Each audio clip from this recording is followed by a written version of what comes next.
ይስጥልኝ አድማጮቻችን፣ ማሜ ነኝ ከኢንዲፔንደንት ቮይስ የአማርኛ ዝግጅታችን።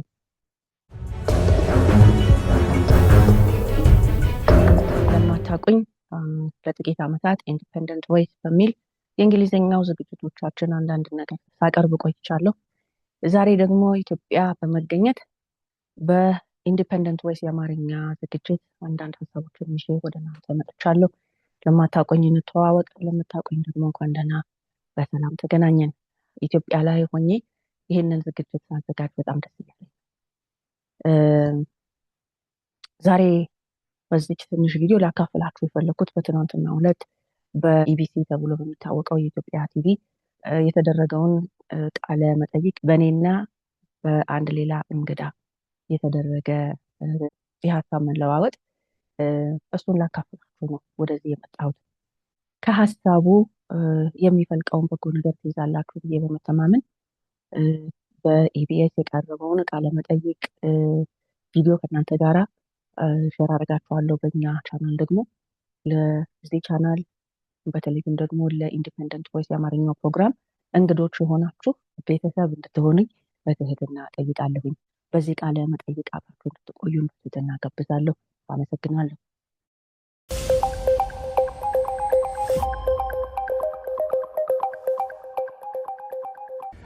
አላስል ኩራን ተመልካቾቻችን እንደምን አላችሁ? ስለ ሀገር ተጀምሯል። ስለ ሀገር እንደተለመደ ሁሉ ስለ ሀገራችን ኢትዮጵያ እንድንወያይ እዚህ ስቱዲዮ ሁለት እንግዶችን ጋብዣለሁኝ። እንግዶችን የጋበዝኩበት ምክንያት ላስቀድምና እንደሚታወቀው እንግዲህ ባለፈው ሳምንት ለማንሳት እንደሞከር ነው ሀገራችን ኢትዮጵያ ችግሮቿን በራሷ ልጆች ለመፍታት እየመከረች ያለችበት ሁኔታ ያለ። እንግዲህ ይህን የተመለከተ ደግሞ 4000 የሚሆኑ ተመካካሪዎች እዚሁ አዲስ አበባ ነው የሚገኙት። እሱ ብቻ አይደለም፣ ይህንን ምክክር ለማስኬድ ደግሞ የሚያስችሉ 150 አመካካሪዎች እዚህ አዲስ አበባ ይገኛሉ። ምክክራቸውንም እንግዲህ ጀምሯል። ፕሮግራም ተመልካቾቻችን እንግዲህ ይህ ምክክር እውነት ለመናገር የእናት ሀገር ኢትዮጵያን ችግር ለአንዴና ለመጨረሻ ጊዜ ይቀርፋል ተብሎ ይጠበቃል። በዚህ የምክክር ሂደት ላይ የትናንቱን የዛሬውን ሳይሆን ስለ ነገ ትውልድ እያሰብን እንድንመካከርም እንግዲህ በብዙዎች ዘንድ ምክረ ሀሳብ ተሰጥቶበት ይህንኑ መሰረት ያደረጉ እንቅስቃሴዎች ይደረጉ ያሉበት ሁኔታዎች ናቸው ያሉት። ክቡራን ተመልካቾቻችን ከዚህ ጋር ተያይዞ በርከት ያሉ ያልተሰሙ አዳዲስ ጉዳዮች ይኖራሉ። እነዛን ጉዳዮች እያነሳን ቆይታ እንድናደርግ እዚህ ስቱዲዮ ጋብዝኳቸው እንግዲህ ከዚሁ የምክክር ስራ ላይ ከሚሳተፉት አንዷ የሆኑት እጩ ዶክተር ማሜ ወርቁ ከዲያስፖራ ማህበረሰብ ማለት ነው ከኮሎራዶ አሜሪካ ነው የመጡት። እሳቸው ከዚህ ሰዓት ጀምሮ ለምን አድርገው ቆይታ ከኛ ጋር ሀሳብ እያጋሩ ቆይታ ያደርጋሉ። እንግዲህ በሌላ ወገን ደግሞ እንግዲህ ከዚያድ ባሬ ጊዜ ጀምሮ ነው እንግዲህ ሀገራቸውን ለማገልገል በረሃ ወጡት እና እናት ሀገር ኢትዮጵያ ማንም እንዳይደፍራት በማድረግ ረገድ የራሳቸውን ታሪክ ሰርተዋል። እዚህ ዛሬ እንግዳ ያደረኳቸው ሌላኛው እንግዳይ ማለት ነው። ሌላኛው እንግዳይ ከድሬዳዋ የሃይማኖት ተቋማት ቦርድ አባል ናቸው። እዚሁ የምክክር ሂደት ላይም በርከት ያሉ ሀሳቦችን ሲያንሸራሽሩ ስለሰሟቸው እንደው ለኢትዮጵያ ሕዝብ ይህን ሀሳብ ቢያጋሩት ብዬ ነው የጠራኋቸውና አቶ ቦጋለ ሰይዳ ይባላሉ። ከዚህ ሰዓት ጀምሮ እሳቸውም ያላቸውን ልምድ ያዩትን ነገር እንደው ለኢትዮጵያ ደግሞ መጻኢ ዕድሏን ለማጣፈጥ ምንድነው መደረግ ያለበት የሚለውን ከተሞክሯቸውም እንደዚሁ ያገናኙ ሀሳብ እንዲያጋሩን እዚህ ስቱዲዮ ጋብዣቸዋለሁ። ክቡራን ተመልካቾቻችን እስከ መጨረሻው ከኛ ጋር ቆይታ እንድታደርጉ ጋብዛቸዋለሁ ማለት ነው። ምናልባት ለመከታተል ያመቻችሁ ዘንድ በዋናነት የምክክር ጉዳዮችን እናነሳለን። በዚህ የምክክር ሂደት ላይ ባለፈው ሳምንትም ለማንሳት እንደሞከር ነው እንግዲህ በርከት ያሉ ውጤቶችን ይጠበቃሉ። በተለይ 130 እና ከዛ በላይ ያለ ኢትዮጵያዊ ይህን የምክክር ሂደትና ውጤቱን ለማየት በጣም በጉጉት እየጠበቀ ያለበት ሂደት አለ። ከዚህ ጋር ተያይዞ አሳታፊነቱም እውነት ለመናገር እኔም እዛ ለመገኘት እድል ያገኘሁበት ሂደት ስለነበረ በርከት ያሉ ከተለያየ አካባቢ ስብጥሩም በዛ ልክ በጣም ሰፊ የሆነበት ሁናቴ እንዳለ እኔ ራሴ ምስክርነት መስጠት እችላለሁ። በዚህ አጋጣሚ የፋኖ አባላት እዚህ ምክክር ላይ ተገኝቷል። የቲፒኤልኤፍ ሰዎችም እንደዚሁ አስተውያለሁኝ። ከዛ በተጨማሪ የኦላ ሰዎችንም እንደዚሁ አስተውያለሁ። ይሄ ምክክሩን ምን ያህል አካታች አሳታፊ እንደሆነ የሚያሳይ እንደሆነ በዚህ አጋጣሚ መግለጽ ፈልጋለሁ። ክቡራን ተመልካቾቻችን ብዙ አዳዲስ ነገሮችን ነው የምናነሳው። እስከ መጨረሻው ከኔ ጋር እንድትሆኑ በዚህ አጋጣሚ ጋብዛችኋለሁ። አብራችሁ ነው። የተከበራችሁ እንግዶቼ እንኳን ወደ ስለ ሀገር ዝግጅት በሰላም መጣችሁ ለማለት ፈልጋለሁ። በቅድሚያ በጣም ጥሩ።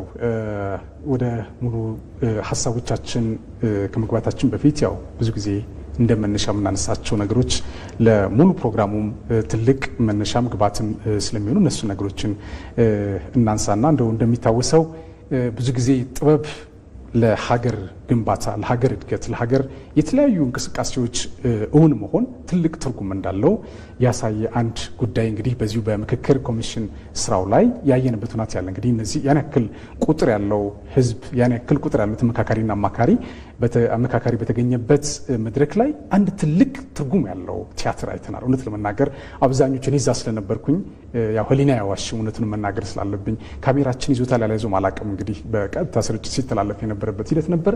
አብዛኛው የዛ መርሃ ግብር ተሳታፊ በእንባ እየተሞላ ነበር ሲከታተል የነበረው እና እውነት ለመናገር ተስፋዬ እንደውም የምንጠብቀው ከምንጠብቀው በላይ ብዙ ነገር የምናገኝበት ትልቅ መድረክ እንደሆነ የተረዳሁበት ሂደት ነበርና እንደው እሷን ነገር ማየት በጣም አስፈላጊ ነው ብዬ ስላሰብኩ ነው። እንዴት አያችሁት? እንዴት ነበር ስሜታቸው የሚለው ነገር እስኪ እናንሳ። አቶ ቦጋለ ከእርሶ ልጀምር። አመሰግናለሁ። በእውነት የአባቶቻችን አንዳንድ ነገር ይናገራሉ አይደል? የፍየል ቆዳ አንዱን ለወናፍ አንዱን ለመጽሐፍ ይላሉ። ጥበብ በትክክልና በአግባቡ ስንጠቀምበትና የሚሰራውም አካል በዛ ልክ ሲሰራ ሀገርን የሚገነባ ሀገርን የሚተክል ይሆናል። ወጣ ያለ ሲሆን ደግሞ የዛኑ ያህል አደጋም ሊኖረው ይችላልና ባለፈው በህፃናት ያየነው ጥበብ የምክክሩ ሂደት ያን ለታ ተፈራርመን ብንወጣ ደስ ይለኝ ነበር ማለት ነው። በቃ ጨርሰናል፣ ምን ያስፈልጋል ብለን ወደ የቤታችን ብንገባ ከነኛ ህፃናት ጨቅላ አንደበት የወጣው ህዝብን በእንባ የሚያስረጭ እባካችሁ የሚል ልመና ኢሞሽናል ነው መሆኑ። ይቅርታ ይሄን ሳነሳ ሁሉም ሰው ጥያቄ አለው። በእርግጥ ሁሉም ብሔር ጥያቄ አለው፣ ሁሉም ግለሰብ ጥያቄ አለው፣ ጥያቄዎች አሉ። ግን ልጆቹ የተሰሙትን ተኩሶች፣ እሳቶች ምን ያህል እንደሰለቻቸው ምን ያህል ደግሞ ለዚህ ነገር ውስጣቸው እንደደማ በአርት አሳይተውናል። እባካችሁም ብለውናል። በተለይም እንደኔ አንድ ሁለት ቀን ለቀረው ሐሙስ የቀረው ሰው ምን መስራት አለበት የሚለውን ነገር መልእክት ጭረውብኛል ማለት ነው። እንደው በዚህ በመሄጃዬ ሰዓት እንዴት ምን ሰርቼ ልሰብሰብ የሚለው ነገር የጥያቄ ምልክት ውስጥ ነው ያለው ማለት ነው። በእውነት ለመናገር ከሆነ ያን ለታ እነኛ ህፃናት ያቀረቡት አርት ምን ልበልህ፣ ራሳችን ጠላልፈን ያስቀመጥነውን ገመድ ራሳችን መተን ካልፈታ ነው ምንም ሊፈታልን አይችልም። ደግሞ ለዚህ የዳበረ እውቀት አለን፣ የቆየ የዳበረ የውስጣችን የሞላ እውቀት አለን። ሮሞ ጋር ብትሄድ እዚሁ አይነት ኮተ ዱፌ ኢልቴኒና የሚባል እውቀት አለ። ማራ ጋር ብትሄድ፣ ሶማሌ ጋር ብትሄድ፣ አፋር ጋር ብትሄድ፣ ትግራይ ጋር ብትሄድ፣ ሲዳማ ጋር ብትሄድ፣ ከምባታ ጋር ብትሄድ፣ ወላይታ ጋር ብትሄድ፣ ጋሞ ጋር ብትሄድ፣ የም ጋር ብትሄድ እያንዳንዱ ብሔር የራሳቸውን ችግር የሚፈቱበት ጥበብ የተሞላ የታጨቀ ከአባራውን አራግፈን አውርደን ልንጠቀምባቸው ነው የሚገባው ማለት ነው። በእኔ እምነት አሁን ወረድ ማድረግ ነው እንጂ የሚጠበቅብን ምን ብዬ ልግለጽ፣ ቃላት ያንሰኛል። እስኪ በርከት ያሉ ጉዳዮችን ነው የምናነሳው። በእውነት ስሜቱ ይገባኛል። እኔም እዛው ስለነበርኩኝ እንዴት እንደነበርኩ አላውቅም። ያው ቅድም እንዳልኳቸው እንደዚህ አይነት ነገር አብዛኞቹ እዛ የተሳተፉ ሰዎች ዲያስፖራም ነበረ። ኢቭን እኔ የውጭ ዲፕሎማቶቹ በእርግጥ አስተርጓሚም ስለነበረ ስሜቱን ተረድቶት እነሱም ሲሆኑ ነው የነበረውን ነገር በጣም ልብ የሚነካ ነው እውነት ለመናገር። አንዳንዶችም በንግግራቸው የሚያነሱበት ሁናቴ ስላለ በተለይ ደግሞ የአንዳንድ ተቋማት ተወካዮችም እዛ ተገኝቶ ስለነበር ዶክተር ማሜ እጩ ዶክተር ማሜ እስኪ እንዴት ነበር የሚለው ነገር እስኪ የእርስዎን ስሜት ነው። መጀመሪያ ስለተሰጠኝ እድል አመሰግን ፈልጋለሁ። አይ ቲንክ አንቺ ብባል ይበቃኛል። እኔ እሱን ሳስብ አሁን ደግሞ ስንነጋገር ሀሳቤ ሊገልጸው የሚችለው ገና መጀመሪያ ስንገባ ከነበረው ነገር ነው የጀመረው። ስንገባ የነበረው አቀባበል ካለው ከምናውቀው ከለመድነው የባህል ጨዋታ ለየት ያለ መንፈስ ነበረው። እይታዎቻችን ስናልፍ ስንገባ ወደ አዳራሹ የተለያዩ ብሔረሰቦች ደስ በሚል ጨዋታን የተቀበሉን። ኢትዮጵያ የሚለውን ነገር ይዘነው ገባን። ከውጭ ጀምሮ ያንን አስይዘው አስገቡን። እኔ አይ ቲንክ ኢሞሽናል መሆን የጀመርኩት ከዛ ጋር ነው። ሰዎች ደስ እንዲላቸው ባህልን ከማስተዋወቅ ያለፈ መልእክት ነበረው። ከዛ በኋላ ደግሞ ያው እንደተባለው እንግዲህ ከትንንሽ ልጆች ጀምሮ እድሜያቸው ወደ ወጣትነት ወደ ምንድን ነው የሚባለው አቅመ አዳም የደረሱ ሰዎች የሰጡን መልእክት ምን ቢያስቡ ስንት ቀን ቢያስቡት እንዴት ቢቀናጅላቸው እንደዚህ ሆነላቸው እያልኩ ነበር ምሰማው። ምክንያቱም ትንንሽ ልጆች ነበሩ፣ ከፍ ያሉ ነበሩ፣ ወጣቶች ነበሩበት፣ ከፍ ያሉ ነበሩበት። መልእክታዊ ነበረ። ለኔ ይሄ ኢንተርቴይንመንት አይደለም፣ ይሄ መልእክት ነው እያልኩ ለራሴ እየነገርኩት ነው የሰማሁት። ኢንተርቴይንመንት የምንሰማቸው ደስ እንዲለን የሆነ ነገር እንዲሰማን የሚደረጉ ነገሮች አሉ አይደል? ይሄኛው ግን ኢንተንሽናሊቲ ነበረው። ይቅርታ እየቀላቀልኩ ስለሆነ እንዴት ነው ፐርፐዝሊ ወይም ደግሞ ሆን ተብሎ ታስቦ ለህዝብ እንዲደርስ የታቀደ መልእክት ነው። ያንን መልእክት ወደ ህዝቡ እንዳደረሱት እኛ ሁላችን አይተናል። እኛም እዛ ነበርን አይደለ? እምባውን ያላፈሰሰ ሰው አለ ለማለት ያስቸግራል። ከሚመጣው ትውልድ አደራ መቀበል ቀላል አይደለም እና እኔ ነው ጠቅለል ባደርገው የነበረውን ስሜት አንደኛ በሀገራችን አሁን በኢትዮጵያ ምድር ያለው ህዝብም ይሁን ወጣት ወደ ውጭ ከማየት የመለሰው ይመስለኛል። ልቡን መለስ እንዲል የሚያደርግ ይመስለኛል። እኛም ደግሞ ህዝብ የኢትዮጵያ ህዝብ ወደ ውጭ ከሚያይ ይልቅ ኢትዮጵያን ውጭ ያለችውን ለማስመሰል የምንፈልገውን ኢትዮጵያ መስራት እዚህ እንደሚቻል ተስፋ የሰጠ መልእክት እንደያዘ አይቻለሁ። ትልቁ ነገር ቋጠሮ የሚለውን በደንብ አስጨብጠውናል። ቋጠሮ የለም እያልን አይደለም፣ ቋጠሮ አለ። ያንን ቋጠሮ የምንፈታው እኛው ነን ነው መልሱ። ያንደኛውን ቋጠሮ ሌላው ሳይሆን የሚፈታው ያንተን ቋጠሮ እኔ ነኝ የምፈታው፣ የኔን ቋጠሮ አንቺ ነሽ የምትፈቺው እያሉ ቆም ብለን እንድናስብ የሚያደርግ መልእክት ሰጥተውናል። ማን ነው ቋጠሬን የሚፈታ ብለን ወደ ውጭ እንዳናይ ማለት ነው። ቋጠሮ እንዳለ ካወቅን ቋጠሮን ደግሞ ለመፍታት መፍትሄው እኛው ጋር ነው ያለው። ቋጠሮውን እንፍታው ነው ትልቁ ነገር እና ለማሰር ቀላል ነው፣ መፍታት ከባድ ነው። እንደዛም ቢሆን ግን በጣም ተስፋ የሚሰጥ ልብንም ያነሳ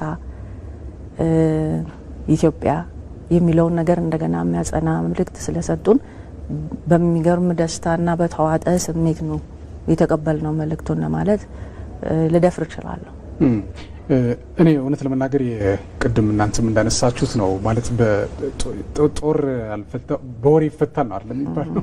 ጦር ከፈታው ይልቅ ወሬ ፈታው እንደሚባለው ማለት ነው። እና 20 ዓመት ተዋግተን 30 ዓመት ተዋግተን መፍታት የማንችለውን ግን በሳምንታትና በቀናት ልዩነት እንደዚህ ቁጭ ብለን ተመካክረን የምንፈታው ችግር እንዳለ ክቡር ጠቅላይ ሚኒስትራችን በተደጋጋሚ ሲያነሱት የነበረበት ሁናቴ ነበር። እኔ ይሄ ጥበብ ስንል ብዙ ጊዜ አንዳንድ ቀድመው ነቁ ብለን ለማለት ነው እንግዲህ ነቁን በላቸው አላቅም። ግን ይህን ጥበብ ወደ ራሳቸው ፍላጎት፣ ወደ ራሳቸው ርዕዮተ ዓለም፣ ወደ ራሳቸው ማኒፌስቶ ወስደው ጥበብን ለራሳቸው ግብዓት ሲጠቀሙ አይቻል። ለምሳሌ እኔ እውነት ለመናገር ያው ማንሳትም ስላለብን ከዚህ በኋላም ላለፈው ትውልድ ሳይሆን ያለፈው አልፏል። ብዙ ነገሮችን አሳልፈን ሊሆን ይችላል። ምክንያቱም በአንድ ጊዜ የተፈጠረ አይደለም። በጣም የቆየ የታጨቀ ጉዳይም ስለሆነ ማለት ነውና ወደፊታችን ያለውን ነገር ግን ማስተካከል ከተፈለገ ቢያንስ ያለፈው ነገር እንደ ግብዓት እንደ መማሪያ መውሰድ አለብን። ለመጪው ትውልድም የሆነ ጥሩ ነገር ማስቀመጥ ከተፈለገ ማለት ነውና እኔ እንበር ተጋዳላይ የሚባል የትግርኛ ዘፈን አውቃለሁ። ያው ትግርኛም ተናጋሪ ስለሆንኩኝ ይሄ እንበር ተጋዳላይ የሚባል ዘፈን በሚዘፈንበት ሰዓት ብዙዎች ከተቀመጡበት ተነስተው ይጨፍራሉ፣ ከተቀመጡበት ተነስተው ወዳልሆነ ስሜት ይገባሉ። ስሜቱ ጦርነት ነው፣ ሌላ ምንም የሚፈጥረው ነገር የለም። በአንጻሩ ይሄኛው ስሜት ደግሞ ሌላ ነው እና እንደው ምንድነው የምንማረው ከዚህ አርት ከዚህ ጥበብ ምንድነው መማር ያለበት የትውልድ የሚለው ነገር እስኪ እናንሳ። ጋሽ በገላ ወደ ሰው ልምጣ። እውነት ነው፣ ቅድም መግባኤ ላይ እንዳልኩህ ነው። ያው ስሙ አንድ ላይ ሲጠቃለል ጥበብ ነው።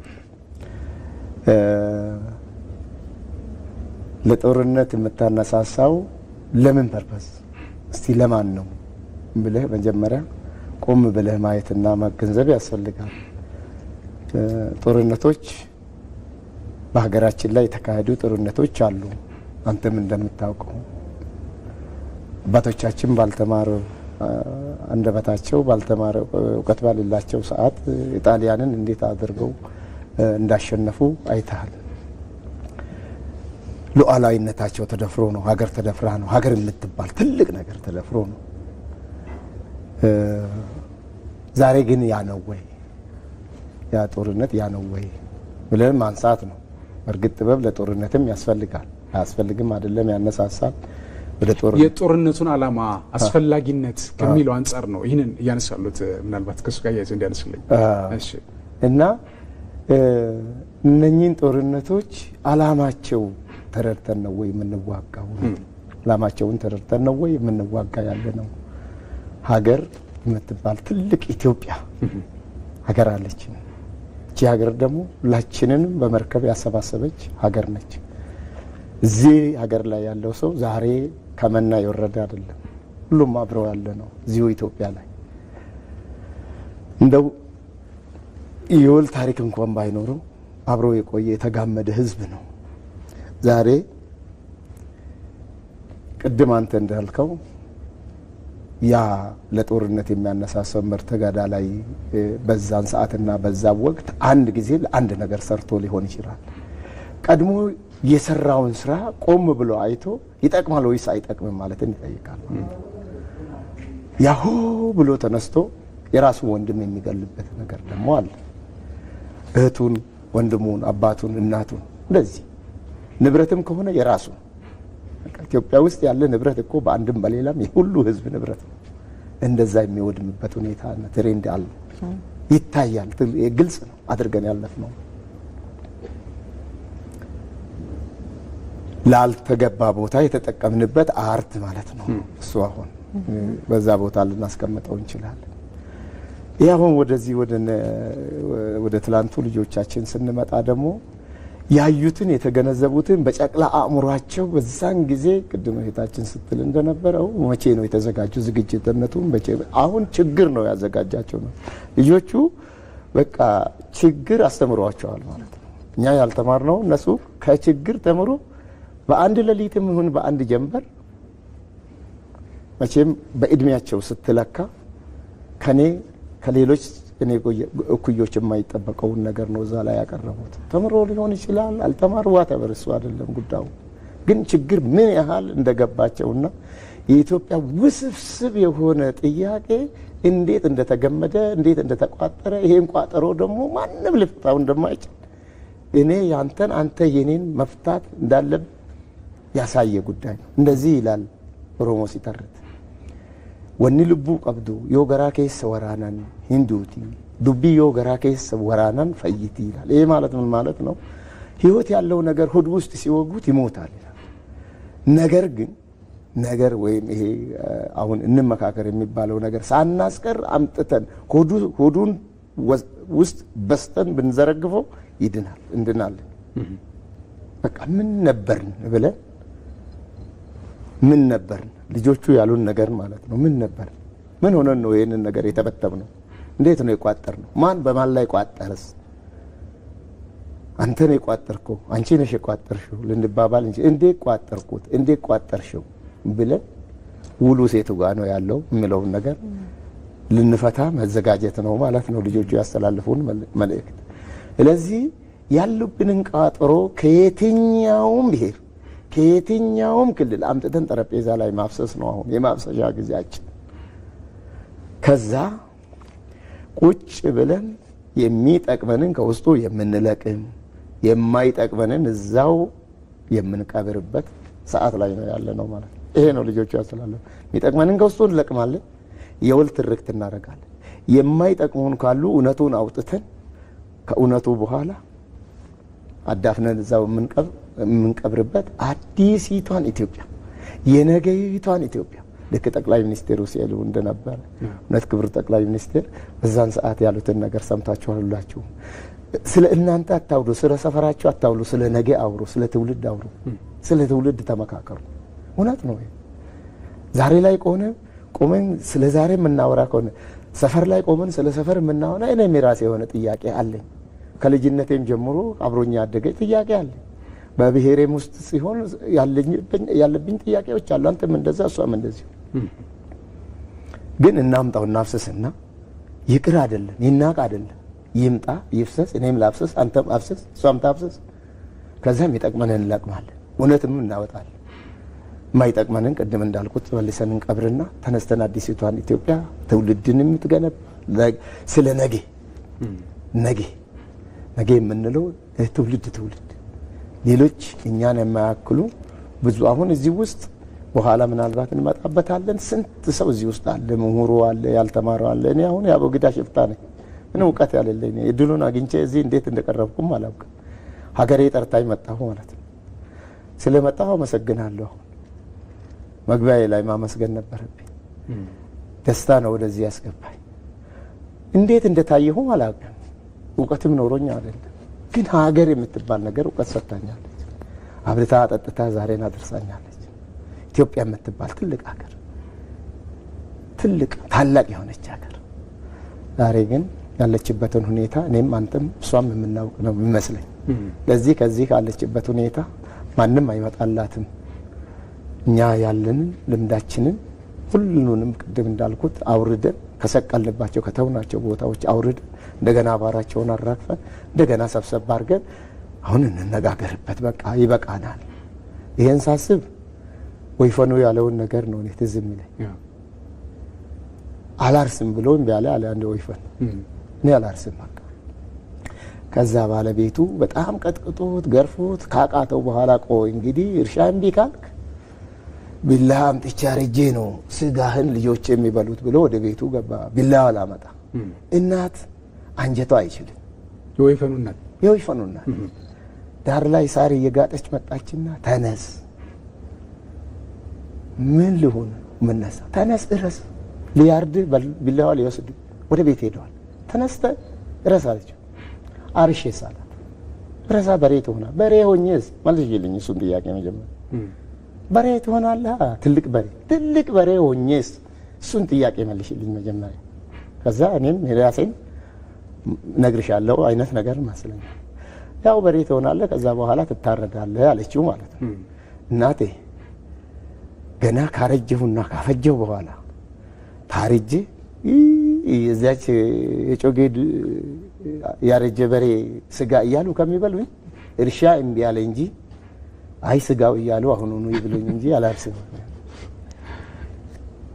ልጆቹ የሰጡን መልእክት ተጨራርሰን ተቆላልፈን ነገ መታረቃችን የትም አንሄድም፣ መታረቃችን ላይቀር ሀገር የጋራችን ስለሆነች እሷንም አድምተን እኛም ደምተን ተበታተን ከሚሆን በትኩሱ ዛሬውኑ ሀገራችንን እንገንባ። አሁኑ አልመሸም። ለዚህ ዛሬ እንሰባሰብ። ለዚህም ወደዚህ መተናል ብዬ አስባለሁ። ያለኝ በጣም የሚገርም አባባል ነው። እውነት ለመናገር ብዙዎቻችን ትምህርት የምንወስድበት ነው። ምናልባት ዶክተር እዚህ ላይ የምታነሱ ነገር ካለ ምክንያቱም የምንማረው ነገር ብዙ ነው የሚል መነሻም ስላለኝ ነው። በጨምር እንግዲህ መጀመሪያ ስትነሳ በዚህ ሀሳብ ላይ ጠየቀው ጥያቄ አንድ የሆነ የሚዘፈን ዘፈን አለ። እሱ ዘፈን ሲዘፈን ሰው ከመቀመጫው ተነስቶ የሚሆነው ነገር አለ።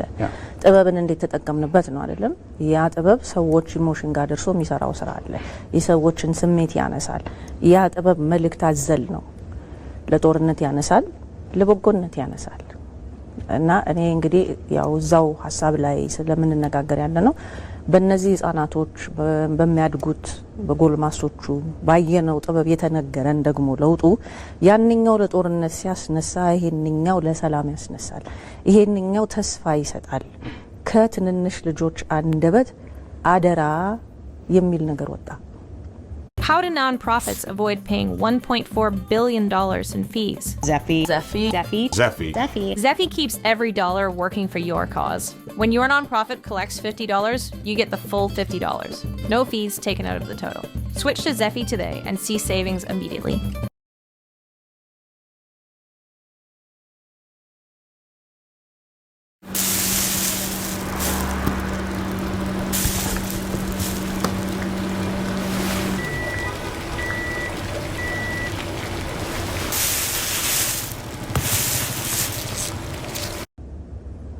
ከትንንሽ ልጆች አንደበት ምርቃት ወጣ። ትልልቆች ነው እንግዲህ እኔ የምናቀው ህጻናቶች ልጆች ሆነን ስንመረቅ ነው የምናቀው። እኔ አሁንም ምርቃት ወዳለሁ። በዚህ ሁኔታ ላይ ግን ያየነው ሲመርቁ እነሱ እዛ የተቀመጠው 4000 ትልልቅ ሰው አጎንብሶ አሜን ይል ነበር። ጥበብ አቅም አለው፣ ጉልበት አለው። እንዴት ነው በትክክሉ ጊዜ ለትክክለኛው ነገር በትክክለኛው መንገድ ስንጠቀምበት ማለት ነው። ስለዚህ እንደ ስሙ በጥበብ መጠቀም አለብን ማለት ነው። ወደ ሰጠኸው ሀሳብ እዛ ላይ ትንሽ ፎከስ ላድርግ ብዬ ነውና ያ ሲባል ሰውን ይሄኛው ነው ያንኛው ነው ያስፈልጋል አያስፈልግም ብሎ ሳያስብ ዘራፍ ብሎ የሚያስነሳው ያ ጥበብ ይሄንኛው ደግሞ ወደ አደራ ሲገፋየ ነው አይደል? አደራ በቅንነት ያዙት። አደራ እንጠብቃችኋለን። አደራ ልታድሱ ነው የተነሳችሁት። አደራ በጎ ነገር ልታደርጉ ነው የተነሳችሁት። አደራ የምንወዳትን ኢትዮጵያ ልትሰጡን ነው እዚህ ጋር የተቀመጣችሁ። ልታፈርሱ ሳይሆን ልትሰሩ ነው የመጣችሁት ብለው በምርቃት ሲደመድሙት በጣም ኃይለኛና ፓወርፉል የሆነ ነገር ሆኖ አየ ነው አይደለም? እና እሱን እያሰብኩኝ አለፉት ጥቂት አመታት ባለፍንባቸው አንዳንድ ነገሮች እዛ ምንኖርበት ውጭ ሀገር እያለን እኔ ብዙ ወደ ዘፈኖቹ አይደለም ብዙ ዘፈን አላውቅም፣ ግን አንድ ጊዜ አንድ ዘፈን ሰማሁ አገሬን የሚል አረገኝ እሳት አገሬን ሲነካኳት ካልተሳሳትኩ አይደለ?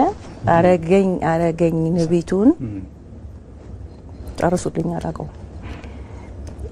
እና ባንዲራውን እሱን ነገር ይዘን እሱ ነገር ሲወጣ እዛ የነበረው ህዝብ ምን ያህል እንደተነሳ ባይኔ አይቻለሁ።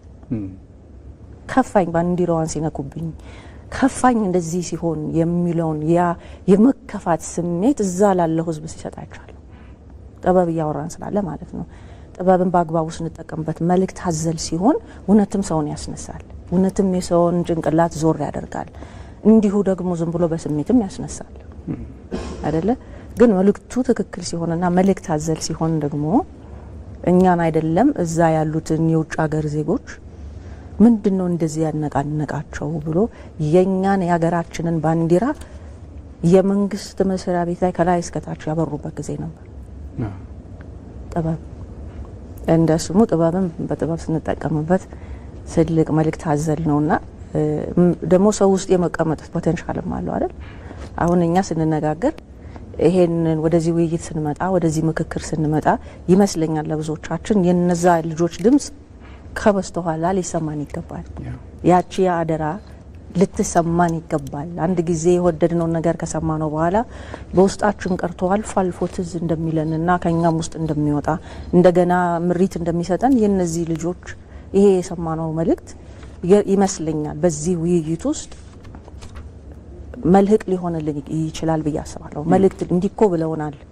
ከትንንሽ ልጆች አደራ ተሰጥቶናል። እነሱ መራቂዎች ሆነው መርቀው ሸኝተውናል። ደግሞ በመርቃት እግዚአብሔር ይስጣችሁ ብሎ ያሰናብቱን በሚል ነገር እንድንሰራ አይ ቲንክ ትልቅ መልእክት የሚተው ይመስለኛል። እንግዲህ ትንሽ ጨመር ያለ ነገር ጨምር ብዬ ነው። ምናልባት እስኪ ወደ አቶ ቦጋለ ልምጣና እንግዲህ የውጭ ጠላት ማለት ምን ማለት እንደሆነ ያውቁታል። ከእርሶ በላይ ማሳያ ሊሆን የሚችል የለም እዚህ መድረክ ላይ እውነት ለመናገር። ምክንያቱም ቀደም ሲል መግቢያ ላይ እንዳነሳሁት ከዚያድ ባሬ ጊዜ ጀምሮ ለእናት ሀገር ነጻነት ሲታገሉ እንደነበረ ታሪኮት ያስረዳል። ኦፍ ዘ ሪከርድ ማውርተን ስለነበረ ብናነሳውም ችግር የለውም የሚል ሀሳብ ስላለኝ ማለት ነው። እንግዲህ ይሄ ሁለተኛ አድዋ ነው ይሉታል አንዳንድ ሰዎች። እውነት ለመናገር በዚህ ስፍራ መገኘት በራሱ ልክ የአድዋ አርበኞች እዛ ጦር ሜዳ ላይ ሂደው ጠላትን አሳፍረው እንደላኩት ሁሉ እዚህ የተገኙት እዚህ ምክክር ስራ ላይ የተገኙት ተመካካሪዎችም አመካካሪዎችም አርበኞች ተብለው ነገ ወዲያ ትውልድ ሊያነሳቸው የሚችሉ ሰዎች ናቸው የሚል ድምዳሜ ይሰጣል። ሁለተኛ አድዋ ነው ብለን የምንለው ከሆነ ከዚህ ውይይት ትልቅ ነገር የሚጠበቅ ከሆነ እንግዲህ በአድዋ የሚተካከለው ከሆነ አድዋን ድል አሁን ያለው ተመካካሪ ምንድነው ማድረግ ያለበት ብለው ይላሉ? እንደው ከታሪክዎትም እርሶም እንግዲህ ለኢትዮጵያ ነጻነት ከፍተኛ መስዋዕትነት ሲከፍሉ እንደመጡም ሲናገሩ ስለሰማሁኝ ምንድነው የሚጠበቀው የሚለው ነገር እስኪ ነኝ። በመጀመሪያ እቺ ሀገር የቃል ኪዳን ሀገር ነች። ኢትዮጵያ የምትባለው 44 ጊዜ በመጽሐፍ ቅዱስ የተጠቀሰች እግዚአብሔር የሚወዳት ሀገር ነች። ጠቢቡ ሰለሞን ከአባቱ ከዳዊት በዙፋኑ ላይ እንደተቀመጠ የለመነው ልመና በመጽሐፍ ቅዱስ አንደኛ ሳሙኤል ምዕራፍ 3 ቁጥር 10 ላይ ሄደ የምናነብ ትዝ ይለኛል። ብዙ ጸሎት ከጸለየ ብዙ መስዋዕትን ከሰዋ በኋላ እግዚአብሔር በገባዖን ተገለጠለት ይላል መጽሐፍ ቅዱስ። ዛን ሰዓት የለመነው የለመንከውን እሰጥሃለሁ፣ ምንድነው የምትለምነኝ?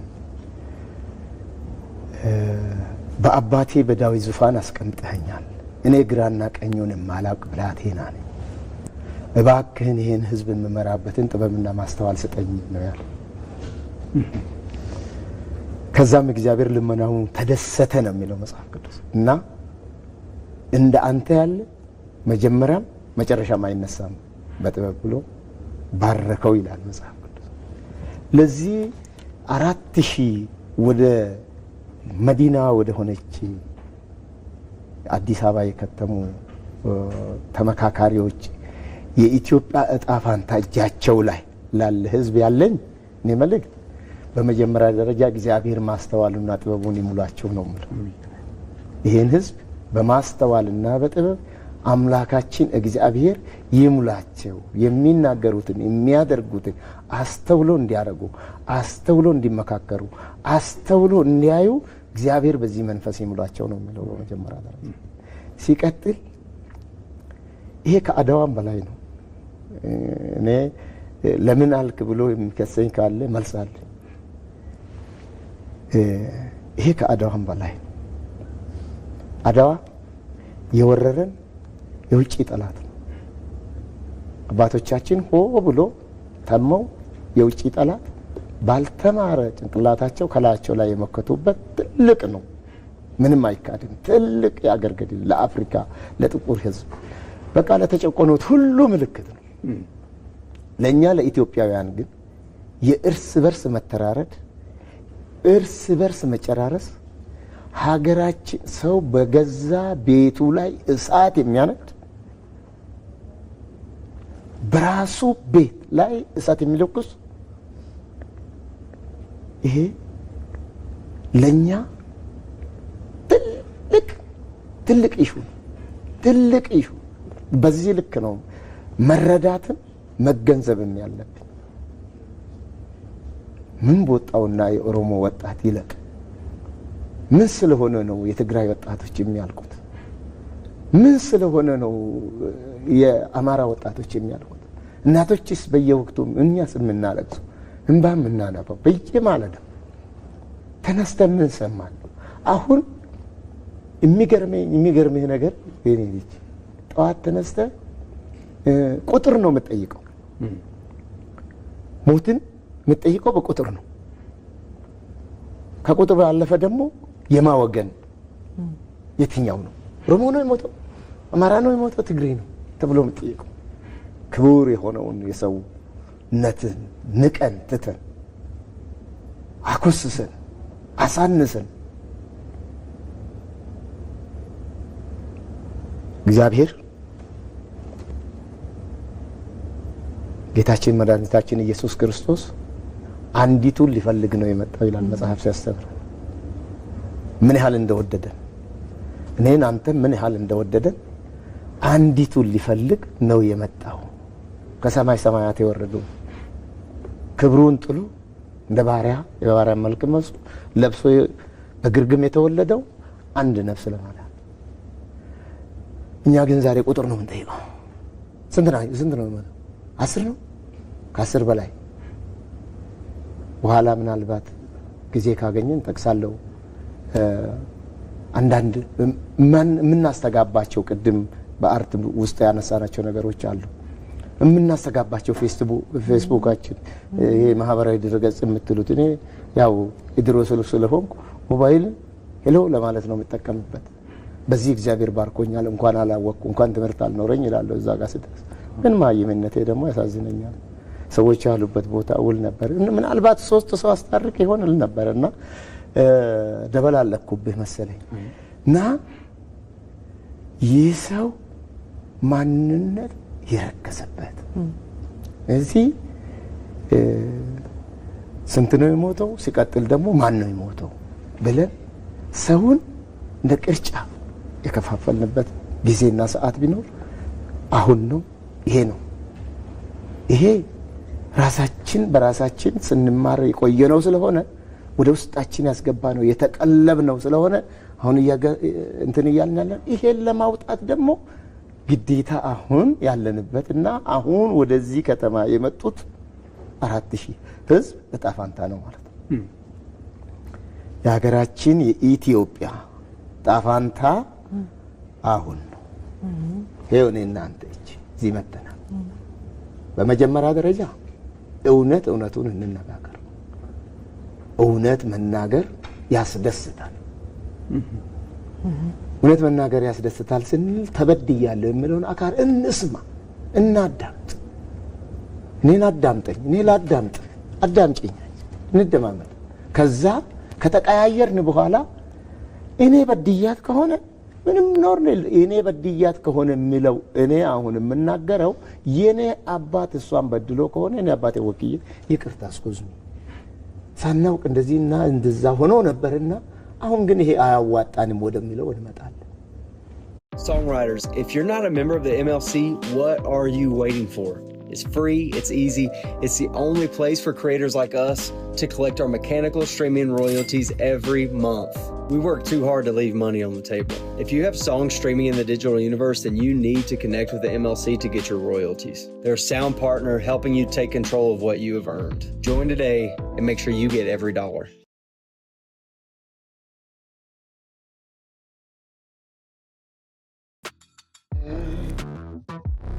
Save time creating content and generate a high-quality clone of your voice with 11 Labs. Change the way you record podcasts, voiceovers, and branded content with the #1 AI-powered voice-generating technology. Stop searching for the perfect voice and stop wasting time re-recording take after take. Try 11 Labs for free and start elevating your content today.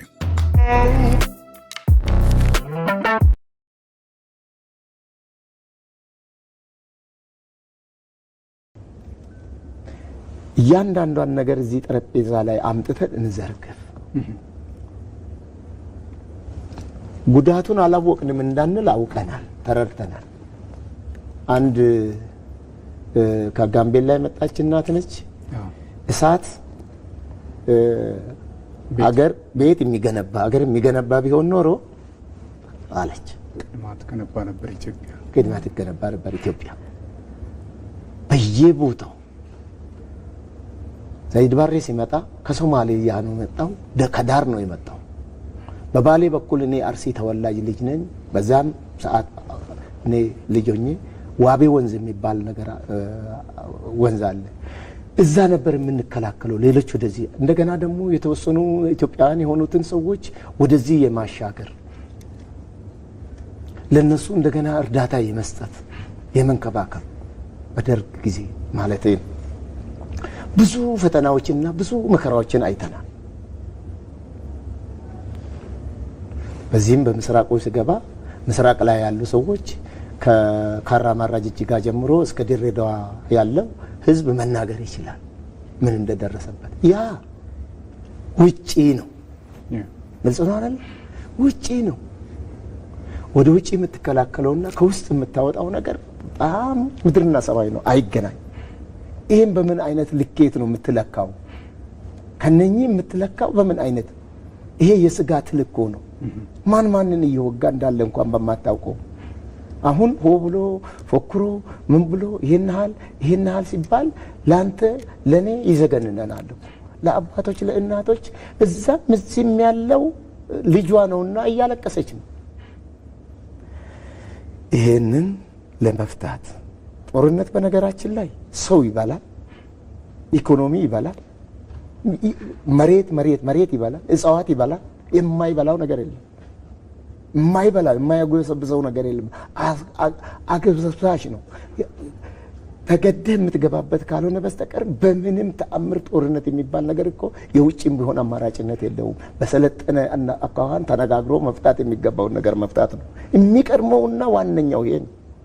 እንኳን ውስጥ ወንድምና ወንድም እህትና እህት አባትና ልጅ ይቅርና እኛ አንድ ቋንቋ እየተናገርን አንድ እናት ተፍታን ከአንድ ጡት እየጠባን እንዴት እንባላ? ይሄንን ልንፈታ ነው የተቀመጥነው። ምንም ግራ የሚያጋባን ነገር የለም። ይሄን ለመነጋገር ነው ቁጭ ያልነው።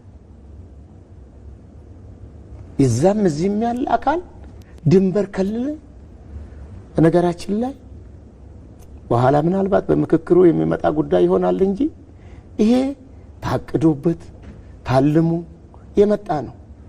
ድሮ ልጅ ሆነን አንድ ጨዋታ ነበረን። እኔ ልጅ አንድ ከኛ ከፍ ያለ ሰው ታላቃችን ሆነ ሳሪ ነጭና አንተ የቦጋለን ጉድሩ ወንድ ከሆንክ ቁረጥ ብሎ ለአንተ እንደዚህ ያሳያል። ሳሩ የኔ ጉድሮ ነው ማለት ነው።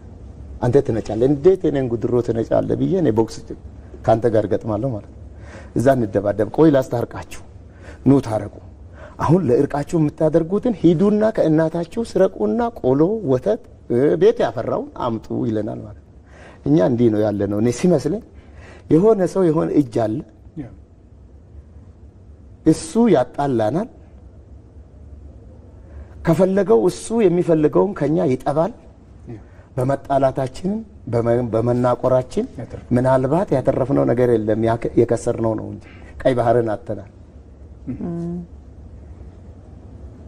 ተከፍሎ ሄዳል።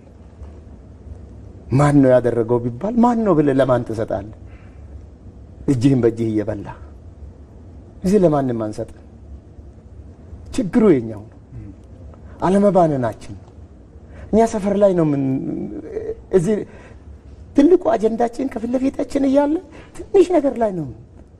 እዚህ ጋር ነው።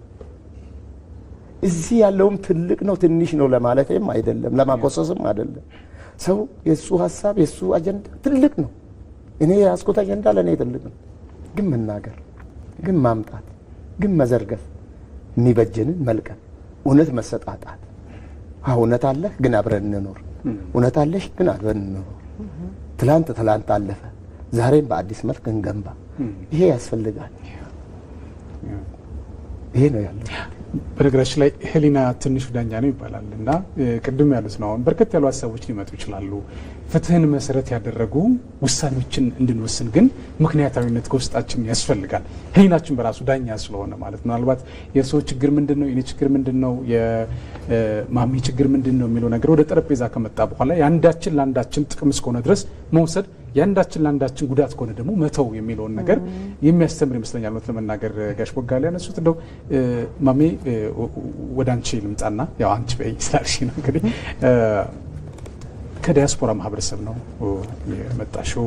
በርከት ያሉ ስራዎች ሲሰሩ እናውቃለን። በተለይ የዲያስፖራ ማህበረሰብ የእናት ሀገርን ህልውና መሰረት አድርጎ የሚታገሉ ራሳቸውን መስዋዕት የሚያደርጉ እስከ ትናንት እንኳን እስካየኋቸው ሰዎች ማለት ነው በርከት ያሉ ትልቅ ስራዎች ለእናት ሀገራቸው የሚያደርጉ ሰዎችን አውቃለሁ። ከሬሚተንሱ ባለፈ ማለት ነው። እናት ሀገር ኢትዮጵያ የውጭ ምንዛሬ እጥረት እንዳያጋጥማት ቀጥታ በሆነ መንገድ ሀገርን በሚጠቅም መንገድ ከመንቀሳቀስ ባሻገር በአንጻሩ ደግሞ በተለያዩ ማህበራዊ ጉዳዮች ላይ ሲሳተፉ አስተውላሉ። ይሄ ቅድም እንዳልነው የአድዋን አምሳያ ነው ብለን የምንል ከሆነ ከዚህ ዲያስፖራ ማህበረሰብ ምንድን ነው ልንጠብቅ የምንችለው? እኛ ዲያስፖራ ማህበረሰብ አሁን የሀገሪቱን ጥያቄዎች የሀገሪቱን ችግሮች በዘላቂነት እንዲፈታ በተለይ ደግሞ የነገን ትውልድ መሰረት ያደረገ መፍትሄ እንዲያስቀምጥ ከሰለጠነው ማህበረሰብ ያመጣውን ተሞክሮ በምን ልክ ነው ሊያንጸባርቅ የሚችለው? በምን ልክ ነው አሁን እኛ ምን እንጠብቅ የሚለው ነገር እስኪ እናንሳው። ወፈር ያለ ጥያቄ ነው፣ ብዙ ጊዜ ሊፈጅ ይችላል። ግን በገባኝ መጠን እኔ ራሴን እዚህ ጋር ሳገኘው ምንድን ነው የሚጠበቀው? እኔ ዳያስፖራ ነኝ ብዬ እዚህ ስል ወይም ዳያስፖራዎች ምን ብለን ከመጣ ነው አንድነት ጋር ስንተያይ ወይም ስናየው ምንድን ነው ይዘን የመጣ ነው? ሲጀመር ዳያስፖራ የተባለውን ህዝብ በዚህ ነገር ላይ እንዲሳተፍ መፈቀዱ እድል መገኘቱ ባይሰልፍ ትልቅ እድል ነው። ምክንያቱም እንግዲህ ከባለሳሳት ብዙ ዳያስፖራ የሚባለው ያለውን ዜግነት ቀይሮ የሚኖር ሰው ነው። ሰውነቱ ወጥቷል። ኢትዮጵያ ግን ከውስጡ አልወጣችም። ኢትዮጵያ የምትባለውን ነገር ይዘን እንኖራለን። ስለዚህ አሁን ወደዚህ ደግሞ ኢትዮጵያ ትማከራለች ያለችው ኢትዮጵያ እየመከረች ነው ሲባል ዳያስፖራው ሊመክር ሳይሆን አብሮ ሊመከር መቀመጥ አለበት ብዬ አምናለሁ። እኔ በበኩሌ ልመክር አይደለም የመጣሁት፣ አብሬ ልመካከር ነው የመጣሁት። እኔም አብሬ ልመከር ነው የመጣሁት። ምናልባት ወጣ ብለን ስለኖርን ያየናቸው ያገኘናቸው ልምዶች ቢኖሩ ይሄ ነገር እዛ ቦታ ሲጠቅም አላየነውም፣ እዚህም አይጠቅምም የምንለው ነገር ካለ እዛ ቦታ ላይ ሲጠቅም አይተነዋል፣ እዚህ ጋር ቢሞከርስ የምንለው ነገር ካለ እኛም አብረን ልንመካከር እንጂ ልንመክር አይደለም እዚህ ያለ ነው። ያ እይታ ካለ መስተካከል አለበት ብዬ አምናለሁ። ምክንያቱም ዳያስፖራ ምናልባት ሲባል ውጭ ወጥቶ የመጣ ሰው ተምር ያለው የሚል ሰው ለየት ያለ ልምድ ያለኝ ብሎ የሚል ሰው ብዙ ሊኖር ይችላል፣ ደግሞም አለ። አሁን ግን ስንነጋገር ወደዚህ ኢትዮጵያ ትማከራለች ወደ ተባለው ነገር ስንመጣ እንደ ማንኛውም ምናልባት በወረቀት ዜግነታቸውን ቢለውጡ ልባቸው፣ ነፍሳቸው፣ መንፈሳቸው ስቲል ከኢትዮጵያና ከሕዝቡ ጋራ ነው ተብሎ በሄዱበት መንገድ ታይተው ምናልባት ያለፉበት መንገድ ፈተናው እዚህ ጋር ላደረሳቸውና እድሉን ለሰጣቸው ሰዎች ሊጠበቅና እነሱም ደግሞ ይሄንን ምናልባት በታማኝነት ፉልፊል ልናደርገው ይገባል ብዬ የምለው ልንመክር ሳይሆን ልንመከር ነው እዚህ መጣ ነው። እኛም እድል አግኝተናልና ከዚህ መፍትሄ አንዱ እንሁን ነው። ምክንያቱም ምንም እንኳን ውጭ ብንሆንም ቅድም እንደተጠቀሰው በቴክኖሎጂውም ይሁን በሶሻል ሚዲያውም ይሁን በፓብሊክ ዲፕሎማሲውም ይሁን ኢትዮጵያን በአንድም በሌላ መንገድ በምንኖርባቸው ሀገሮች ሬፕሬዘንት እናደርጋለን። ኢትዮጵያ ሲባል ኢትዮጵያዊ ይወጣል። የኢትዮጵያ ሲባል እንላለን። ባለፉት ጥቂት አመታቶች እንግዲህ ከወጣሁበት ጊዜ ጀምሮ ከዚህ ነገር ተለይተን አናውቅም። በተለያየ ሁኔታ ኢትዮጵያን በሚመለከት ነገር ተስበናል። ኢትዮጵያን በሚመለከት ነገር ውስጥ አልፈናል አይደለም። ያ ለምን ሆነ እንግዲህ ያው ከስር ጀምሮ ያለን ሩት ነው ዛጋ ያደረሰንና አሁን ዳያስፖራው ይሄን እድል ሲሰጠው እኔ በበኩሌ እድል ነው ከማለትም ባሻገር ደግሞ ኃላፊነትም ነው። በጥሩና በትክክል በቅን መንገድ እንደ ማንኛውም ኢትዮጵያዊ ታይተን ይሄ እድል ሲሰጠን እንደ ማንኛውም ኢትዮጵያዊ እኛም መካከለኛ አድርገን ራሳችን ልንመካከር ልንቀመጥ ይገባል። እዚህ ያለው የኢትዮጵያ ሕዝብ በዛ አይን ቢያየው ደስ ይለኛል። ይሄ የኔ አመለካከት ነው።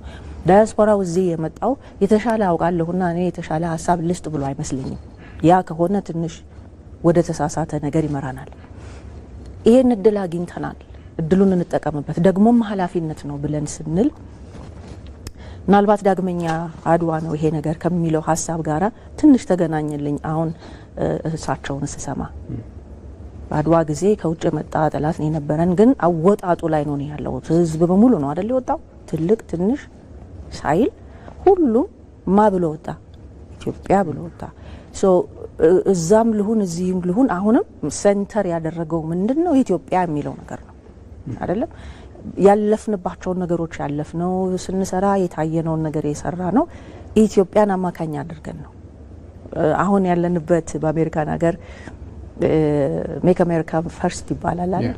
በጣም የሚገርመው ከስንት አመት በፊት ነው ከ4 ከ5 አመት በፊት ኢትዮጵያ ፈርስት ብለን የተነሳ ነው እኛ ነበር።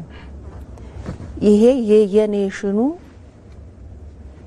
ጥልቀት ያለው ኢንትረስት ነው። የራሱን ሀገር ማስቀደም ትክክለኛ እይታ ነው፣ ትክክለኛ ማመለካከት ነውና እኛም በምንኖርበት ሀገር ኦብሊጌሽን ቢኖረንም ለምንኖርበት እጃችንን አንስተን ራሳችንን ዜግነት ለሰጠንበት ሀገር ኃላፊነት ቢኖረንም ኢትዮጵያ ደግሞ እንደቀደሙ የኢትዮጵያ ልጆች የኢትዮጵያ እንዳሳደገቻቸው ውለታ እንዳለባቸው የኢትዮጵያ ዜጎች ኑና ከኛ ጋር ተማከሩ ስትል በዛ መጠን በዛ ልክ እኛም አብረን ልንመከርና ልንመካከር እዚህ ጋር ልንቀም እንዳለን መረዳት ቢኖር ደስ ይለኛል። ትልቁ ላሰምርበት የምፈልገው ነገር የተሻለ ነገር ይዘን መተናል አይደለም። እኔ ሳየው እንግዲህ ከዳያስፖራው ጋራ ሰሞኑን ኮርም ያለው የራሴን ማመለካከት ሳየው ያ ነው። ለኛ እድል ተሰጥቶናል። እድል ብቻ አይደለም ኃላፊነትም አለ። ከዚህም በኋላ ተመልሰን ስንሄድ እቺ ኢትዮጵያ ምን ፈልጋትን ኢትዮጵያ ሰርታችሁ ስጡን ብሎ ለቀበሉን እነኛ ትንንሽ ልጆች እኔ ኃላፊነት ይዤ የሚሄደው እዛ ደግሞ ያለው የውጩ ነገር ይሄንን የሚያፈርስ ነገር ቢያነሳ እኔ ደግሞ አይደለም እላለሁ ማለት ነው። አይደለም እንደሱ አይደለም እውነቱ ይሄ ነው እላለሁና ከሰሞኑ በኔ ሚዲያ ላይ ከሰራኋቸው መልእክቶች አንዱ በጣም ለራሴ ያዝ ያደረገኝ አባባል እኔ ምስክር ሆንኩ። በርቀት ሆኜ አይደለም እንደዚህ አይደለም እንዲህ ነው የሚባለው ብለን ብዙዎቻችን በሚባሉ እውነታዎች በመናገኛቸው መረጃዎች ብዙ ነገር አደረግን። አሁን ግን እኔ ራሴ ያይን ምስክር ሆንኩ። ማንም ሰው አይደለም ሊለኝ አይችልም። እኔ አሁን በህይወት ያለው ምስክር ሆንኩ። ህዝቡ መነሳቱን አየሁ፣ መፈለጉን አየሁ፣ ተስፋ እንዳለ አየሁ። አይደለ ከዳያስፖራው ምን ይጠበቃል? እዛ ውስጥ ማስገባት። ምናልባት እንዳልኩት እንግዲህ ከልምዳችን ከኖርንበት ነገር ለየት ያለች አንዳንድ ነገር ሊኖረን ይችላል። እኛ ዳያስፖራው ይሄ ተሻለው ይሄ ነው ብለናልና ይሄ ነው መሆን ያለበት ልንል አልመጣንም። ይሄን እርግጠኛ ሆኜ ይናገራል። እኛም አብረን ልንመካከር እኛም የገባንን ካየነው ከለመድነው ከሰማነው እቺ ኢትዮጵያ ብላ ከያዘችን ነገር ከኢትዮጵያ ህዝብ ጋር አብረን ልንመካከር ስለመጣን ያንን እድል ማጣት በፍጹም ሀሳብም አላማም የለንም። እድል ነው ተብሎ ተነግሮናል አይደል? ከእድልም በላይ ደግሞ ኃላፊነት ነውና ያንን ኃላፊነት ሲሪየስሊና ሲንሲርሊ ይዘነው ከህዝቡ ጋር አብረን እንደምንጓዝ ለህዝቡ በዚህ አጋጣሚ መልእክት መስጠት ፈልጋለሁ። ያ ምናልባት ካሁን ቀደም በማወቅ የሚሆን ባለማወቅ ኢትዮጵያን የጎዳ እናት ሀገሩን የጎዳ ሰው ካለ ይሄ የሚክስበት ትልቅ አጋጣሚ ነው የሚለውን ሀሳብ ነው መወስድ። ምክንያቱም ብዙ አመለካከት ይቻላሉ እንደተባለው አንድም እንድንሆን አይጠበቅም። አፍተሮል የተለያየ ሀሳብ ይመጣል። ያ ሀሳብ ግን የጋራ ሊያደርገውን የሚችለው ነገር ቅድም ስለው እንደነበረ ብንወስድ መልካም ነው የሚለው ነገር ነው የምንወስደው። እንደው ይህን ካልን አይቀር የመጨረሻ ጥያቄ ሊሆን ይችላል፣ ሰዓታችን የሄደ እንደሆነ ምልክት የተሰጠኝ ስለሆነ ብዙ ጊዜ እኛ ኢትዮጵያውያን ከውጭ የመጣውን ጠላት ግድ የለም እንደያስፈላጊነቱ መልሰናል። ከጣሊያን ጀምሮ እስከ ዚያድ ባሬ ማለት ነው። በኢትዮ ኤርትራ ጦርነት በነበረበትም ጊዜም የነበረው ነገር እናውቃለን። ለእናት ሀገር ሲባል ለሉዓላዊነቷ ሲባል የተከፈለ መስዋዕትነት አለ። በአንጻሩ እርስ በርስ የምናደርገው ነገር ደግሞ በጣም የሚያሳዝን ነው። አንድም እሱ ነው ትልቁ የሀገራችን መሰረታዊ ችግር የሚባሉ እያንዳንዱ አካባቢ የራሱ የሆነ ፍላጎት አለው። ርዕዮተ ዓለም ቢሆን መልካም ርዕዮተ ዓለሙን ሸጦ አስተዋውቆ በምርጫም በምንም ሀገር የሚመራበትን ኤክስፖዥር ማግኘት የሚችልበት ሁኔታ ይፈጠር ነበር። በአንጻሩ ግን ችግሩ ከርዕዮተ ዓለም ባሻገር ነው፣ ከጀርባ ነው። ቅድም ሲሉት እንደነበረው ጋሽ ቦጋለ ከጀርባ ሌሎች አሉ። ክቡር ጠቅላይ ሚኒስትሩን ካሁን ቀደም ፓርላማ ላይ ሲያነሱ ነበረ። መጥረቢያዎች አሉ፣ መጥረቢያ ሆነው መያዣም አሉ፣ መጥረቢያውን የያዙ አካላትም አሉ። ስለዚህ እነዚህ ሰዎች ናቸው እርስ በርስ እንድንባላ እያደረጉን ያሉት እና ቆም ብለን እናስብ የሚል ነገር አለው። የእኛ ታሪክ ደግሞ እኔ በጣም ይገርመኛል ለመናገር በዚህ አጋጣሚ ማንሳት የምንፈልገው ኢትዮጵያውያን ስለሞቱ ተብሎ አንዳንድ ጊዜ እኮ ቀን እናከብራለን እኮ። ኢትዮጵያውያን ስለሞቱ ተብሎ ቀን ይከበራል። ግንቦት 20 ተብሎ ይከበራል። የካቲት 11 ተብሎ ይከበራል። የሞተው ግን ኢትዮጵያዊ ነው። እንደዚህ አይነት አስተሳሰብ ውስጥ ያለንበት ሁኔታ አለ። አሁን ይሄ ኢትዮጵያ ሕዝብ የሚጠብቀው ነገር አለ። እንደነዚህ አይነቶች ነገሮቹ ለአንዴና ለመጨረሻ ጊዜ ይፈታሉ ተብሎ የሚጠብቅበት ሁኔታ ነው ያለው። በእውነት የኢትዮጵያ ሕዝብ አሁን ከዚህ የምክክር ኮሚሽን እና እንደነዚህ አይነት አስተሳሰቦችን በመቅረፍ ረገድ በአጠቃላይ መጻኢ የኢትዮጵያ እድል ትልቅ እንዲሆንና የሚፈለገው ነገር እንዲሆን ምን እንጠብቅ?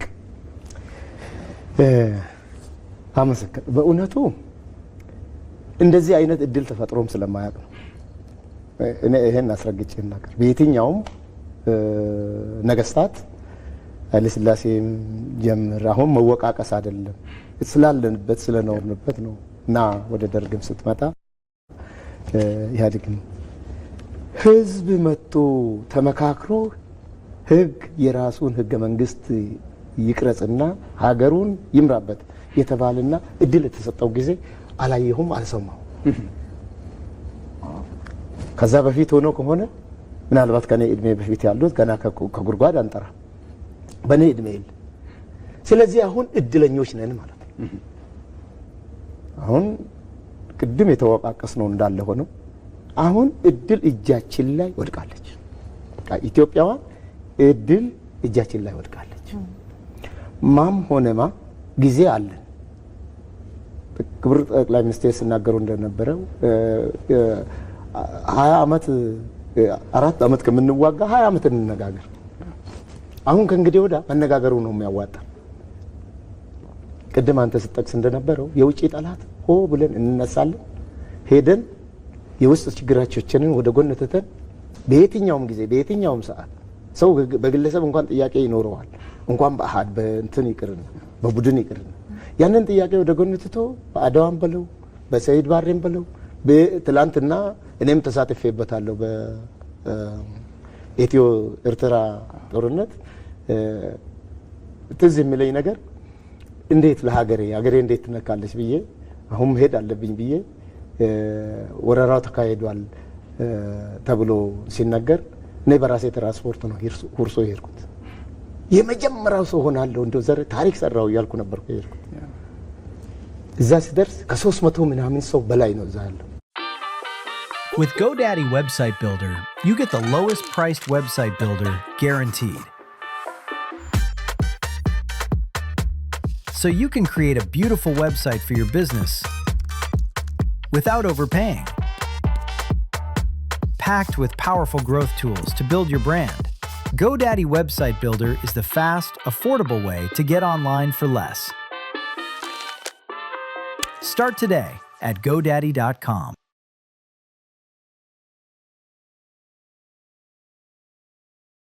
For most businesses, hiring can take a long time.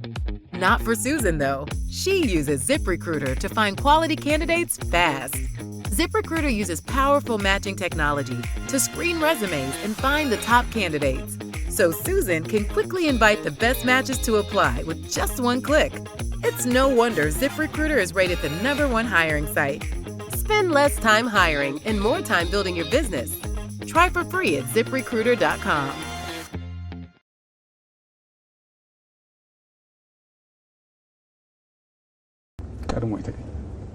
እኔ መጨረሻ ነኝ። ኢትዮጵያ አሁንም ይሄ የሚያሳይ ክቡር ጠቅላይ ሚኒስትር ወደ አዳራሹ ሲገቡ ህዝቡ የሚያሳየው ልጆቹ ቅድም በጠቀስነው መሰረት አርት እንትን ሲሉ ህዝቡ በደም በእንባ የሚራጨው የሚያሳየው አሁንም ምልክቱ የሚያቀራርበንና እድሉን የሚያመቻችልን ጠፍቶ እንጂ ኢትዮጵያን አሁንም ተነጋግረው ጉዳያቸውን ሊፈቱ ነው ማለት ነው። አትጠራጠር። እኔ ጥርጥር የለም። እያነከስኩ ነበር የመጣሁት። አሁን በተስፋ የተሞላ ተስፋ አለኝ። አገሬም ተስፋ አላት። ምንም ጥርጥር የለም። ምክንያቱም እንነጋገራለን። ነገም እንነጋገራለን። አሁን ላይ ሆነን እንችላለን። የሚቀጥለውም ቀጥለን እንነጋገራለን። የዛን ጊዜም ላይ ሆነን አሁንም እንነጋገራለን።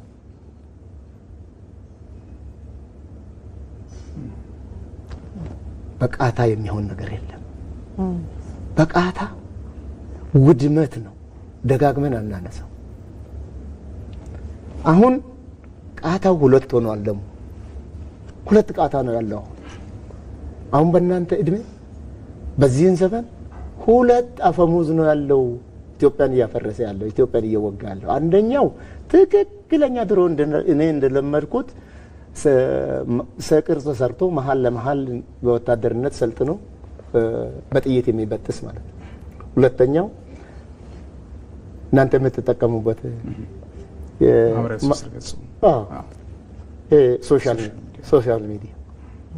ሶሻል ሚዲያን ስናነሳ ቅድም ልጠቅስ እንደመኮልኩት እኔ አርሲ ዞን እንቆሎ ያሁኑ እንቆሎ የድሮ ሽርካ ወረዳ እንቆሎ ዋቤ መጪቱ በቀይሳ የምትባል አገር ዋቤ ወንዝ ነው መሃል ላይ ዳር ላይ የተወለድኩት።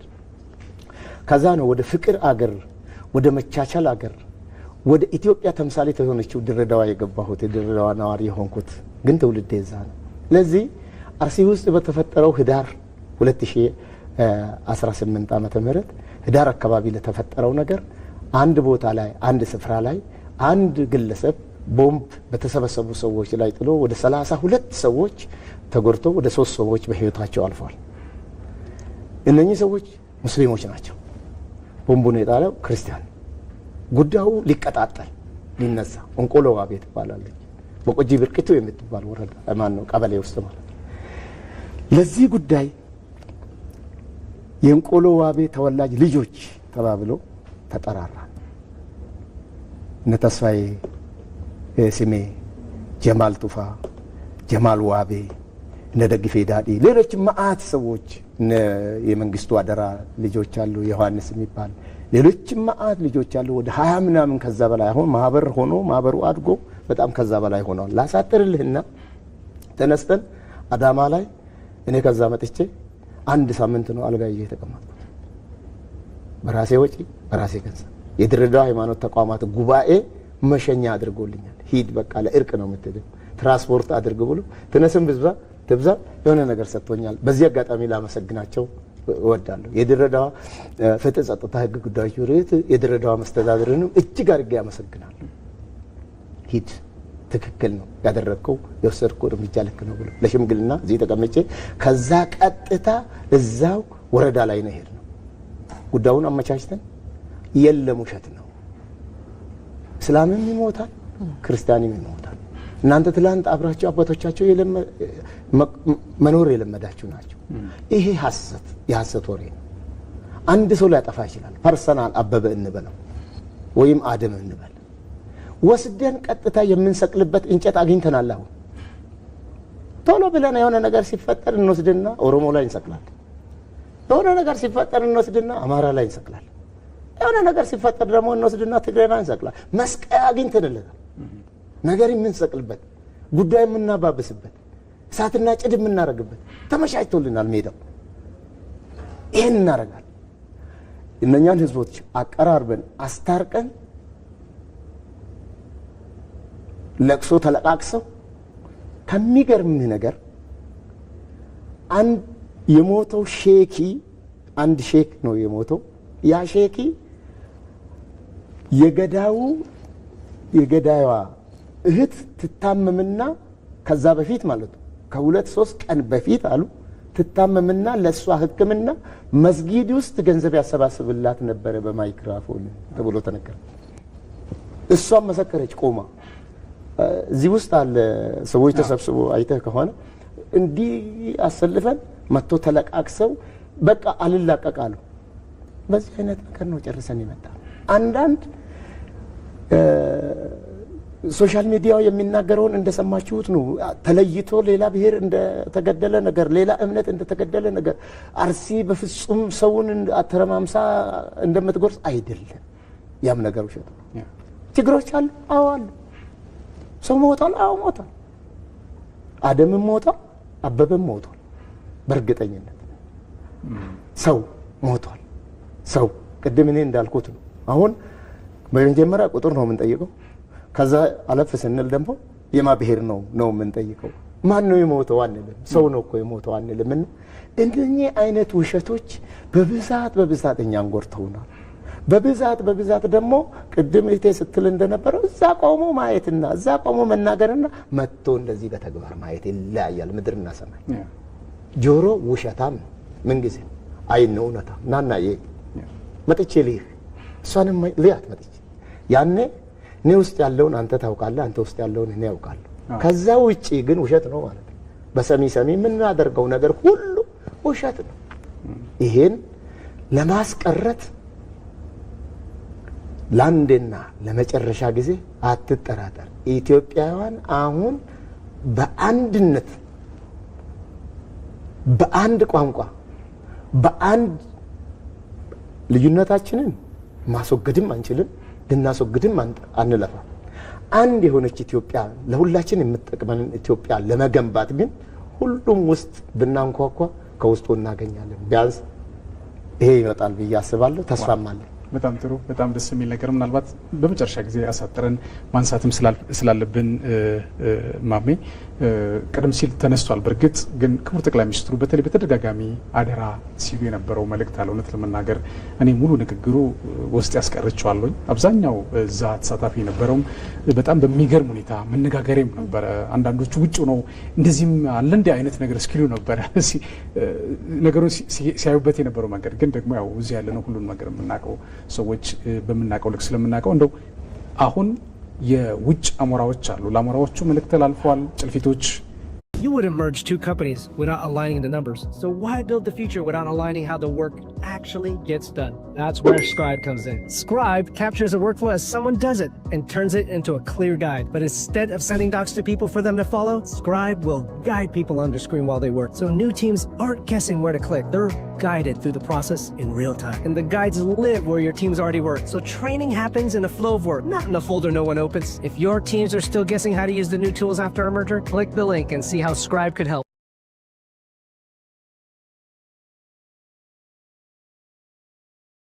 Over 70,000 nonprofits are already using Zeppi, raising over $2 billion for their missions and saving $100 million in fees so far. Keep your donations, event ticketing, merch shop, and communication with your supporters all in one place and all for free. Start fundraising today with Zeppi. It's free to nonprofits forever.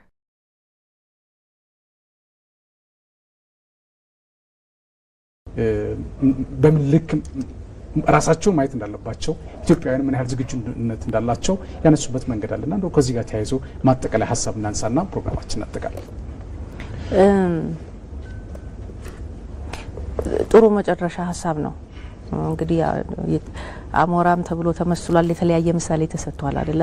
ሰው ለራሱ የሚወስደውን ምሳሌ መውሰድ ይችላል ብዬ አምናለሁኝና ቀደም ያልኩት ዋናው ሀሳብ አሁን እኔ እዚህ ስላለሁኝ ስለምሰማ ከዚህም በኋላ ቆይቼ ድል ፈንታውን ስለማገኝ የማይሆና ያለው ምሰማውን ሰማለው እኔ ራሴ I have become a witness ብያለሁ አይደል? እኔ አሁን የአይን ምስክር እየሆንኩኝ ነውና ምናልባት በዚህና በዛ ምክንያቱ ምን እንደሆነ ባላቅም እሱን ለመመዘን ባልሞክርም ልል የምፈልገው ነገር አሞራ ለምን ኖር አይባልም። አሞራ ሲኖር ይኖራል።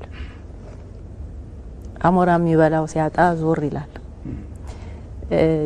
ልተው የምፈልገው መልእክት ምንድነው? አሞራ የሚበላውን አለመስጠት ነው። ለአሞራ ምግብ ካላቀረቡለት አይገኝም። የተጣለ የወደቀ ነገር ሲኖር ነው አይደል አሞራ ይመጣል የተባለው። ሲገዛ ያልነበረ ሲታረድ ይመጣል።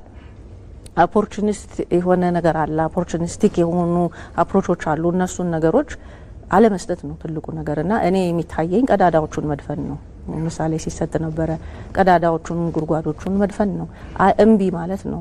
እንግዲህ ዳግመኛ አድዋ የተባለው ያ ነው አይደል? እምቢኝ ብሎ ሰው እንደወጣ አሁንም የሚሰማው ማልሰማም ማለት መቻል አለበት። ለማሰማት የሚጣጣራው ማይ ህዝቡ አሁን ጆሮውን ለሌላ ነገር እንደከፈተ አውቆ ኢትዮጵያ እየተማከረች ነው ሲባል ምክሩ ለምን እንደሆነ አውቆ ራስን እዛ ውስጥ ማስገባት ከዚህ ታሪክ ጋር አብሮ እንዲሄድ ያደርገዋል። አለበለዚያ ብቻውን ይቀራል። ምክንያቱም እኔ ያየው ያለው ችግር የለም አልተባለም። ችግሩ እንደሌለ ፕሪቴንድ እየተደረገ አይደለም። አክኖሎጂ እየተደረገ ነው። ችግር አለ፣ ገመድ አለ፣ ቋጠሮ አለ። ቋጠሮን እንፍታው። ግን የምንፈታበት መንገድ አሁን ምክክር ይሁን። እንየው። ከመናገር ይልቅ እስኪ እንሰማማ ነው አይደለም ትልቁ ነገር። ለመናገር ከመፈለግ እኔ ልክ ነኝ የኔ ነገር ብቻ ነው ትክክል ብሎ ለማሳመን ከመነሳት ይልቅ ተደማመጡ ነው አይደል? እኔ ተጎድጃለሁ ስትለኝ አልተጎዳህም ልልህ አልችልም። ተጎድተሃል። እኔ ተጎድቻለሁ ካልኩ ለምን ተጎዳሽ አልባልም። ተጎድቻለሁ። ጉዳት አለ። እንሰማማ፣ እንደማመጥ፣ ለጉዳቱ መፍትሄ እንፈልግለት። ከዛ በኋላ ዘለቄታ ነገር ላይ እንድረስ ነው። ስለዚህ እንግዲህ በሩቅ ሆኖ ለሚጠባበቀው መልስ አሞራ የሚበላው ካልተሰጠው ያዣበበ ይቆያል። ከዛ በኋላ ጥሎ ይሄዳል። ትልቁ ልተው ከዛ ጋር አያይዤ የምፈልገው ነገር እንግዲህ አሞራዎቹ የሚበላ ለመስጠት ነው። እዛ ላይ ጥበብ ያስፈልጋል። ቀደም ሲባል እንደነበረ የጥበብ ሁሉ መጀመሪያ እግዚአብሔርን መፍራት ነው። የጥበብ ሁሉ መጀመሪያ የፈለገንን ያህል ጥበበኞች ሆነን ብንቀመጥ አሁን ፈሪሃ እግዚአብሔር ከሌለ እንኳን አሞራ ሌላም ይመጣል።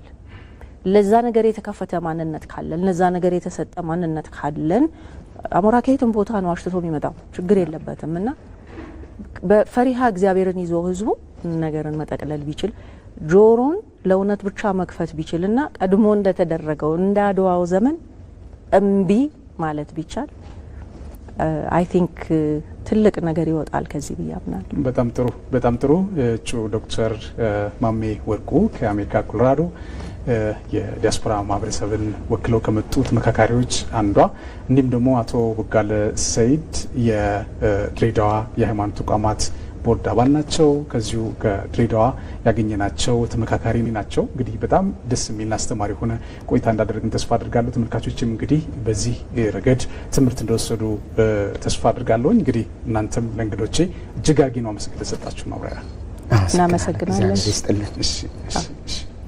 ክቡራትና ክቡራን ተመልካቾቻችን ለዛሬ ያዝነው ስለ ሀገር ዝግጅት የተመለከታችሁትን ይመስል ነበር። በመስተንግዶ ቴዎድሮስ አለማየሁ ከመላው የስቱዲዮ ባለሙያዎች ጋር በጋራ በመሆን ነው። በያላችሁበት ሰላም ነው።